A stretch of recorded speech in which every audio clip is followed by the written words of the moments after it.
Em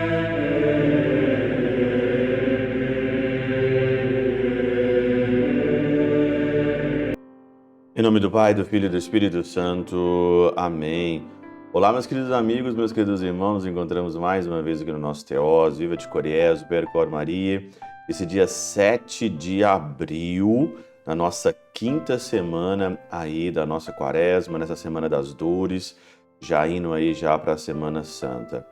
O evangelho de hoje, nessa quinta-feira, nós estamos aí meditando, refletindo sobre o evangelho 8º de João, e hoje, então, nós vamos aí do 51 ao 59. E aqui já no comecinho, no versículo 51, diz o seguinte: em verdade vos digo, se alguém guardar a minha palavra, não verá jamais a morte. E o verbo aqui que foi usado é o verbo guardar. E como guardar a palavra? Como guardar a palavra? São João Crisóstomo, na Catena Áurea, diz o seguinte: o Senhor diz guardar, isto é, não somente pela fé, mas também pela pureza da vida. Guardar não só pela fé, mas pela pureza da vida. E aqui há uma discrepância, né? Porque nós encontramos pessoas que têm fé em Jesus Cristo, em Deus, têm fé, mas não vivem uma vida pura. Será que eles estão guardando a palavra? Vivem na fé, acreditam em Deus, são até meio supersticiosos, né? Mas não vivem os mandamentos de Deus. Não vive a busca da pureza, da santidade neste mundo. Parece que as forças contrárias são mais fortes do que a pureza da vida, buscar a pureza da vida. Olha, eu encontro tanta gente aí na minha vida de padre, na minha vida sacerdotal. Pessoas têm fé? Tem. Chegam até a rezar? Rezam. Vão à missa? Vão. São pessoas boas. Mas a vida totalmente avacalhada. A vida totalmente não tem limite para nada, tudo é permitido. E ainda, depois ainda tem a cara de pau de dizer ainda, pô, mas eu não sabia que isso era pecado.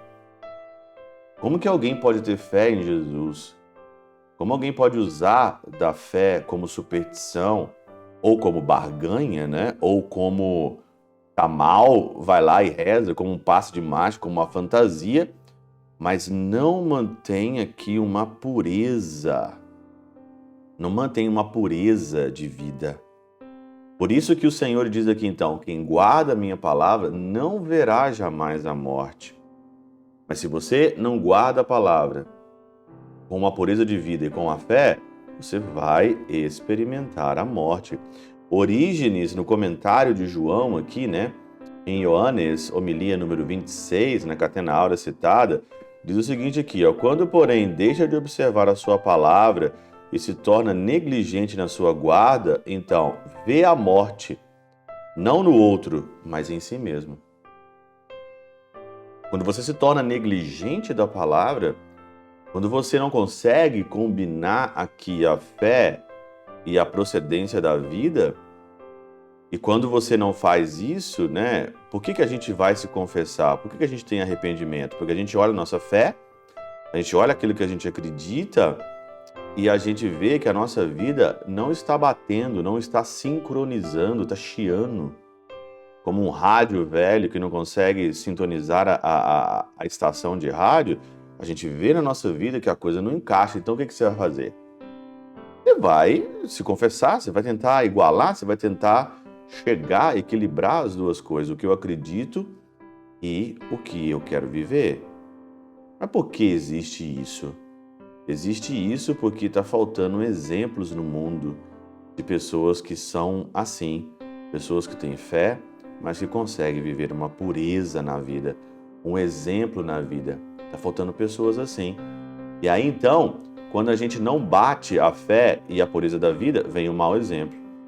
E o mau exemplo arrasta e leva milhões de pessoas. Na quinta morada do Castelo Interior, né, de Teresa de Ávila, no último capítulo, capítulo 4, né, ela diz isso mesmo, né? O diabo, ele sabendo que existe essa dicotomia entre nós, ele move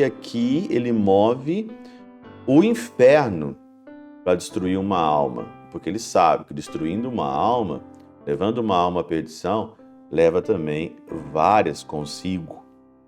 Tá? Leva várias consigo. Se você pega lá, moradas, quinta morada, lá por volta, quase lá do capítulo, do quarto capítulo ali, no finalzinho do quarto capítulo, você vai ver como que o demônio move o inferno para perder uma alma.